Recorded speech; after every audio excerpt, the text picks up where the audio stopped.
This is Fred Van Allen, First Team Real Estate Christie's. The purpose of this video is to show the folks that don't get out and about in town an idea about the development that's proposed, or I should say the location of the development that's proposed at San Bernardino in town, or where Palomares dead ends into San Bernardino.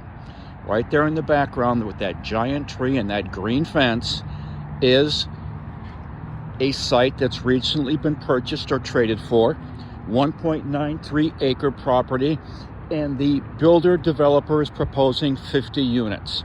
We had a wonderful meeting at this church yesterday or the day before yesterday. I think maybe 100 concerned citizens showed up.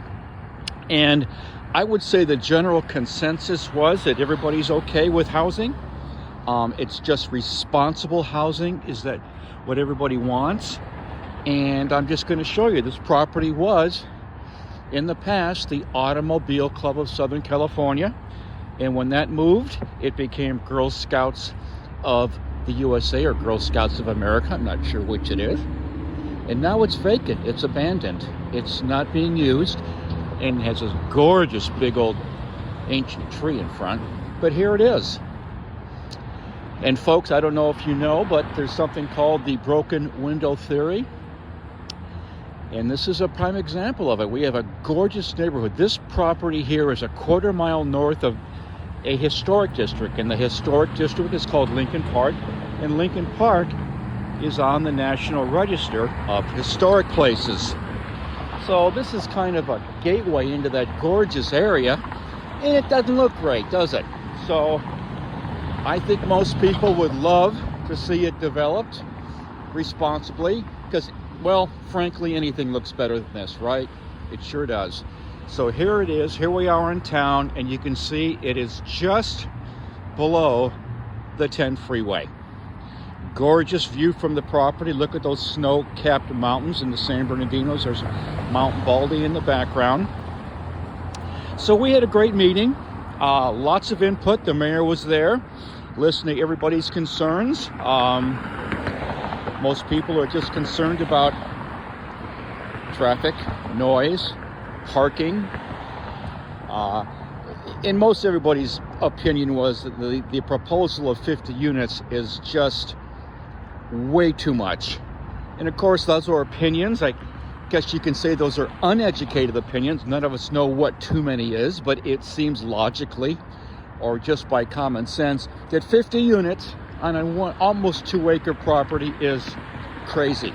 So, how many's right? We don't know. How many is the city going to allow, if they allow it at all? We don't know.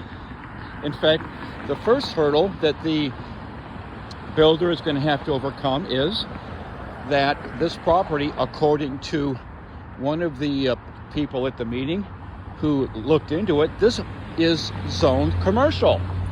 Well, if it's zoned commercial, you can't have residential on commercial. So that's number one hurdle. Number two is things like this take a long time. There is a long, drawn-out process to building homes.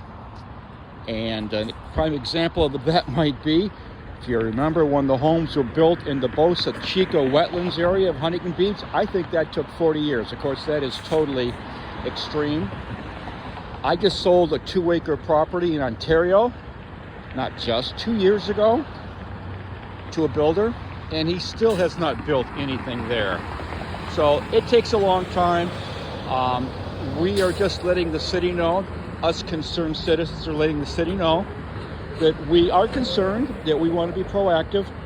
We're not against housing. We want responsible housing, housing that's good for the community. So, and last, this property right here, right up against the freeway, is for sale.